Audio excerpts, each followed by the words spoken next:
오늘 히브리서 4장 12절, 13절 2절입니다. 하나님의 말씀은 살아있고 활력이 있어 좌우의 날선 어떤 검보다도 예리하여 혼과 영과 및 관절과 골수를 찔러 쪼개기까지 하니하며 또 마음의 생각과 뜻을 판단하나니 지으신 것이 하나도 그 앞에 나타나지 않음이 없고 우리의 결산을 받으실 이의 눈앞에 만물이 벌거벗은 것 같이 드러나느니라. 지난 시간에 우리는 하나님의 말씀은 살았고 역사한다. 그 말씀을 묵상했습니다. 오늘은 이어서 하나님의 말씀이 우리 마음에서 보이지 않는 곳에서 역사하시는 모습을 한번 살펴보도록 하겠습니다. 하나님의 말씀은 우리의 마음의 생각과 뜻을 판단하신다고 말씀하십니다. 판단, judge, 판단하는. 판사가 무엇이 옳고 그른지를 판단하는 걸 judge라고 그러는데 우리의 마음과 생각을 판단하신다. 이 뜻은 뭐냐? 우리는 하나님 말씀 앞에서 숨길 것이 하나도 없다라는 것입니다. 하나님 말씀 하면 다 드러나니까. 우리의 마음의 생각, 우리의 이 속에 있는 뜻도 판단하시는 하나님 말씀 앞에 모든 것이 다 드러나기 때문에 우리의 영과 혼과 관절과 골수는 다 보이지 않는 것들, 눈에 보이지 않는 영적인 것들, 그것을 다 찔러 쪼개기까지 하시고 판단하신다. 세심한 것까지라도 자세히 보아 살피신다. 뭐가요? 말씀이. 그러므로 판단하시는 자 앞에서는 우리는 아무것도 숨길 수 없는 존재입니다. 이 말씀은 하나님의 말씀을 인격적 존재로 나타낸 것이 말씀입니다. 그리고 그렇게 하는 일을 하는 분이 성령님이십니다. 그래서 우리가 하나님 말씀을 들을 때 그 말씀 앞에서는 성령께서 조명하시기 때문에 깨달아지고 숨김이 없는 겁니다. 그래서 들을 때 어떻게 돼요? 찔려야 돼요. 주의 책망을 들을 때 찔려야 돼요. 마음에 찔려야 됩니다. 하나님의 말씀. 그리고 반응을 어떻게 해야 된다고요? 이를 갈면 안 되고 찔려서 우리가 어찌할꼬. 스데반 집사님이 하나님의 말씀을 선포할 때 유대인들이 듣고 마음에 찔렸어요. 그들은 어떻게 했다고요? 이를 갈았어요. 돌을 들고 그를 쳐 죽였어요. 스데반은 주님 자기들이 하는 일을 알지 못합니다. 그렇게 기도하고 하나님 앞에 갔죠. 베드로가 동일하게 하나님의 말씀을 유대인에게 선포했어요. 그들도 마음에 찔렸어요. 그러나 그들의 반응, 우리가 어찌할꼬. 너희가 회개하여 각각 죄사함을 받으라. 그래야만 성령을 선물로 받으리니. 근데 회개의 역사가 나타나야 돼. 우리가 어찌할꼬 하는 심정으로 마음을 찢는 회개의 역사가 무엇을 통하여? 말씀을 통하여. 그 말씀의 능력인 주의 책망을 통하여 성령께서 그렇게 하신다는 거예요.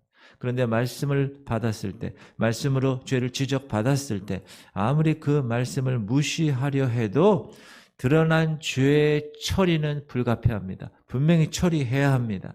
첫 번째, 회개하고 그 죄를 버리던가. 두 번째, 말씀의 책망을 들으면서도 그냥 그 죄 가운데 살아가는가. 두 가지 중에 하나가 되어야 됩니다. 바라옵기는 첫 번째가 되시길 바랍니다. 책망 받았을 때 그 죄를 어떻게 해야 됩니까? 버려야 돼요. 잘라내야 돼요. 가지치기 해야 돼요. 말씀의 책망을 들으면서도 죄 가운데 그냥 그대로 살아간다. 그러면 분명히 하나님의 후속 조치가 따릅니다. 두들겨 맞아야 돼요.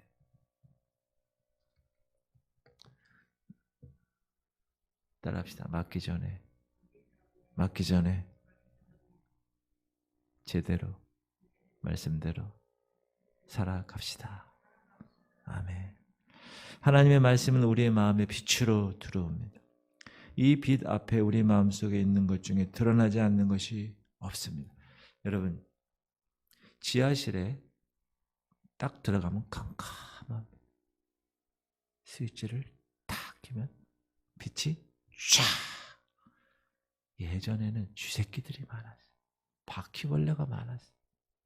옛날 바퀴벌레가 많았을 때는 외출해서 집에 딱 들어가서 부엌 쪽에 불을 탁 켜면 바퀴벌레들이 슉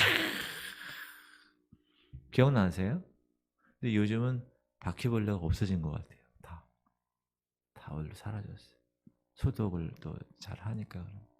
마찬가지로 하나님의 말씀의 빛이 여러분의 어두운 심령에 탁 켜지면 여기 다 드러나는 거예요. 막 드러나 여기 막 뭐가 바퀴벌레가 쥐새끼들이 막 그냥 여기 죄 덩어리들이 막 드러나요. 그럴 때 여러분 어떻게 해야 돼요? 아, 이렇게 죄가 내가 많구나. 우리가 어찌할꼬. 주님 회개하는 거예요.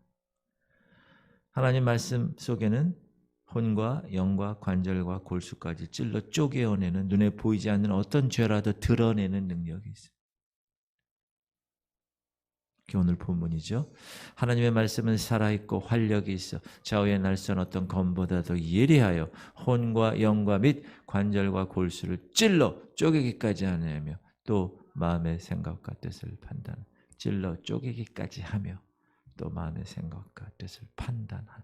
그래서 우리는 하나님의 말씀이 우리에게 들어오면 이 말씀을 통해서 역사하는 성령님에 의해서 그 능력이 나타나는. 그래서 말씀의 능력을 여러분이 붙드는 거예요. 말씀 앞에는 벌거벗은 자같이 그 모든 죄와 수치와 어둠의 것들이 다 감출 곳이 없기 때문에 그렇습니다. 말씀의 능력. 그래서 우리가 말씀을 외우고 말씀을 선포하고 그 말씀 붙들고 견고한 진을 파는 강력한 힘을 얻는 겁니다. 성령님에 의해서. 그리스도인들이 회개한다. 이 말은 하나님 말씀 앞에 드러난 우리의 죄를 하나님 앞에서 자복하고 인정하고 통회하고 그 길을 유턴하는 겁니다. 유턴. 우리가 운전하잖아요.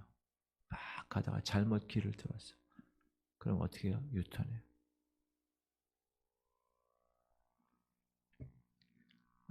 회개라는 말은 여러 단어가 있는데 repent라는 말도 있고 convert라는 말도 있는데 con라는 뜻은 함께라는 뜻이고 vert라는 말은 돌이킨다는.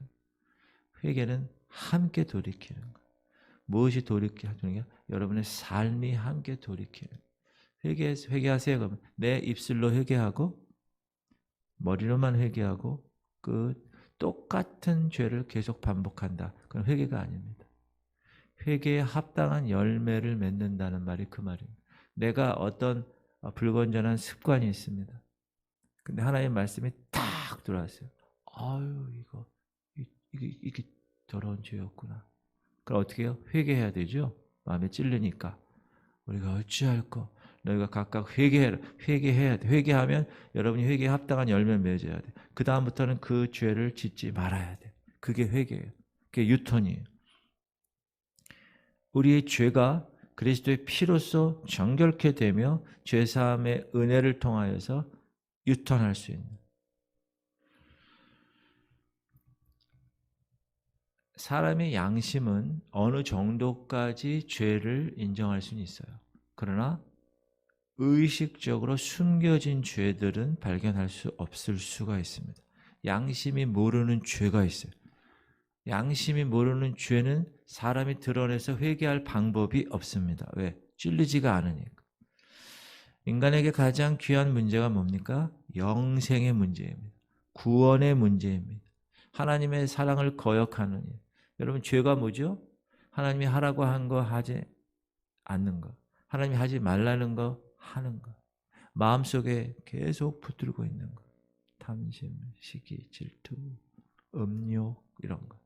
그리고 네 번째는 하나님 앞에 하나님을 알지 못하는 그 죄죠. 하나님 알지 못하는.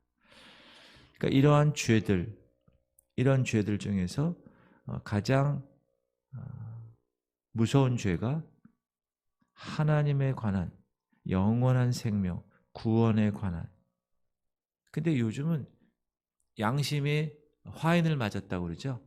사람들이 이게 없어요. 하나님에 대한 절대자에 대한 구원자에 대한 생각 자체가 없습니다. 예수 그리스도 하나님 사랑 거역하고 보내신 예수 그리스도 거부하는 것, 이것이 가장 무서운 죄인데도 그것에 대한 감각이 없어요. 양심에 대한 그들의 감각이 전혀 없어요. 근데 그것이 하나님의 말씀이 들어가게 되면 빛으로 팍 켜지게 되면 어이구 이게 죄였네 라는 것을 알 수 있다. 오직 이런 일은 하나님 말씀만이 가능한 것이다. 가능한 것이다. 또 한 가지는 교회에 나와서 말씀을 들어요. 근데 회개하지 않아.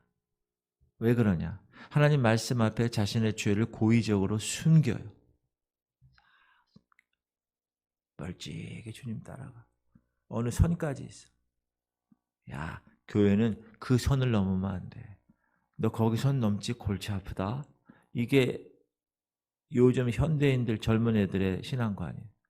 그냥 일주일에 한 번 나가줘. 영생의 문제, 구원의 문제를 무슨 자비 베푸듯이, 무슨 적선하듯이, 뭐 구세군에 뭐 얼마 누트지 이렇게 생각하는 사람이 있어요. 그냥 일주일에 한 번 나가줘. 헌금도 그냥 해. 뭐 이렇게. 회개하지 않아요.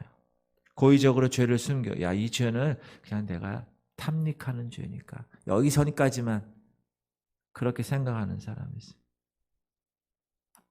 이런 사람들은 하나님의 징계를 통해서 언젠가는 그 죄를 스스로 인정하게 되고 회개에 이르기까지 주께서 다루심, 마음이 완고하거나 강팍하거나 마음이 죄로 멍들어 있거나 그 마음에 성령의 역사가 없다면 하나님의 말씀이 그 사람 죄를 드러내서 책망해서 회개케 하는 능력이 나올 수 없습니다. 그러므로 여러분 마음 상태 너무나 중요합니다. 기경할 수 있어요. 뒤집어 엎어야 됩니다. 씨를 심기 위해서. 딱딱하고 완고하고 강팍한 곳에는 씨가 떨어져도 열매를 맺을 수가 없기 때문에 그렇습니다. 하나님의 말씀이 우리의 인생의 바른 삶과 얼마나 깊은 연관관계를 있는가에 대해서 이처럼 시편은 얘기합니다. 청년이 무엇으로 그의 행실을 깨끗하게 하리이까? 주의 말씀만 지킬 따름이니이다. 우리의 행실을 무엇을 따라 삼가라고요? 주의 말씀을 따라 하라. 우리가 전심으로 하나님을 찾는 이유는 그 말씀에서 떠나지 않으려는 데 있습니다. 이런 사람은 언제나 그 말씀이 기준이 되고 살아가는, 이 말씀이 구심점이 되는 것. 우리가 이 하나님의 말씀을 마음에 두는 이유는 뭐죠? 거룩하게 하려고.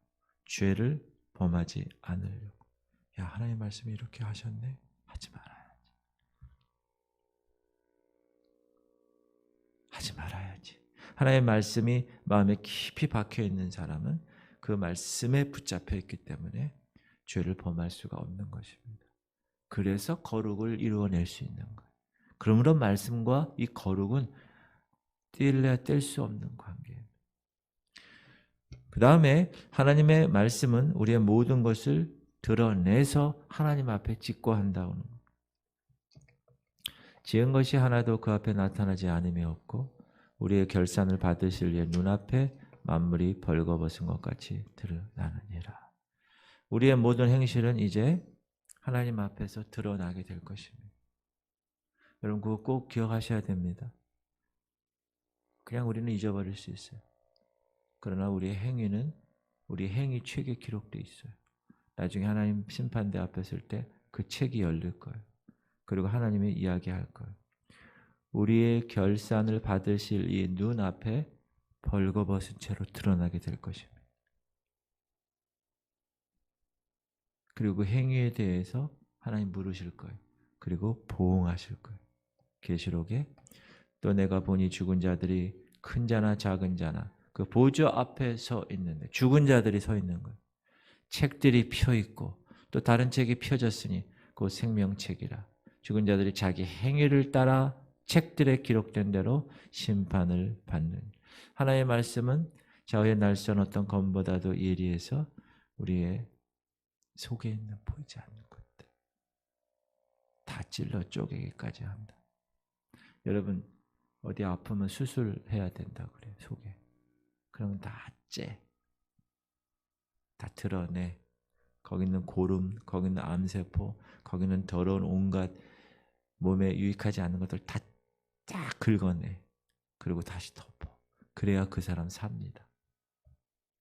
하나님의 말씀이 여러분 모든 이 심령에 있는 더러운 쥐새끼 같은 바퀴벌레 같은 이런 것들을 불을 딱 켰을 때 보였을 때 다 제거할 수 있어요.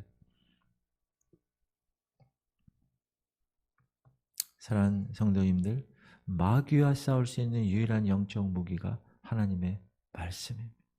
구원의 투구, 의의 흉배, 진리의 허리띠, 평안의 복음의 예배의 신발, 믿음의 방패 다 수비용인데 성령의 검은 공격용 무기입니다.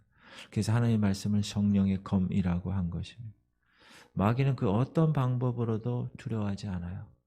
위험 느끼지 않습니다. 그러나 하나님의 말씀 앞에는 견뎌낼 수가 없습니다. 왜? 그 이유는 하나님의 말씀은 살아서 그 말씀대로 역사하는 능력이 있기 때문에 사단에게 있어서 하나님의 말씀이야말로 좌우의 날선이 검이 아닐 수가 없습니다. 우리는 마귀가 가져오는 모든 유혹 이길 능력이 없습니다. 사단의 유혹 앞에서 무엇으로 대항합니까? 오직 하나님의 말씀으로 대항합니다. 예수님이 40일 광야에서 시험 받으실 때, 야, 돌덩이, 사단의 유혹이 있죠. 떡덩이로 만들어 놓고 기록되었으되 분명한 말씀으로 물리쳤다는 걸 꼭 기억하십시오. 3번씩이나. 그러므로 여러분이 영적 전쟁에 관한 말씀들을 많이 외우셔야 돼요. 그리고 기도할 때마다 그 선포하셔야 돼요. 사단과의 싸움에서 그 말씀으로 이겨야 되는 겁니다. 근데 중요한 것은 말씀에 무기가 있어요. 제가 계속 얘기하지만 우크라이나와 러시아 전쟁이 있어요. 서방 세계에서 우크라이나에게 최첨단 무기들을 지원하고 있어요. 미사일을 여기 어깨에 메고 적의 전투기를 퓨. 중요한 거는 아무리 영적인 말씀을 외우고 아무리 영적인 무기가 있다 하더라도 그 무기를 들고 쏘고 들고 뛰어다니고 들고 컨트롤할 수 있는 영적인 힘이 있어야 됩니다. 그 힘이 뭡니까? 기도입니다. 기도하셔야 돼요. 기도하지 않으면 아무리 하나님의 말씀을 머리에 외우고 선포하고 이래도 여러분 힘이 없어. 힘이 들고 다닐 힘이 없어. 그러면 그 말씀은 무용지물이 됩니다. 아무리 최첨단 무기를 우크라이나에게 줘도 우크라이나의 병사가 힘이 없어. 밥도 못 먹고 비리비리해. 그럼 그 무기는 무용지물이 됩니다. 그러므로 여러분이 하나님의 말씀의 권능으로 영적 전쟁을 수행하실 때 꼭 기도해야 돼요. 그래서 말씀과 기도는 연결되어 있어요. 그건 영적 전쟁과 연결되어 있어요. 그거는 우리의 영적인 원리와 연결되어 있어요. 다. 그래서 말씀과 기도와 성령 충만은 항상 우리가 저희 교회의 지표예요. 그게 3가지가. 우리가 하나님의 말씀을 받아들이고 그 말씀을 믿을 때 그 말씀대로 이루어지는 기적이 나타나기 때문에 우리 생활에는 그 말씀의 무기가 반드시 따라야 한다. 이 같은 성령의 검을 가지고 믿음으로 전진하는 사람만이 이 얘기가 왜 나왔어요? 말씀이? 하나님 말씀이 갑자기 하나님 안식 얘기하다가 어제 오늘 하나님 말씀이 나오잖아요. 왜 이때 요때 나왔는가? 말씀으로 성령의 검을 가지고 믿음으로 전진하는 사람만이 하나님의 안식에 들어갈 수 있기 때문에 이 말씀이 중간에 나온 거예요. 그러므로 여러분 말씀에 굳게 서셔서 하나님의 안식에 반드시 참여하는 지혜로운 백성들 되시기를 주의 이름으로 축원합니다. 기도합시다.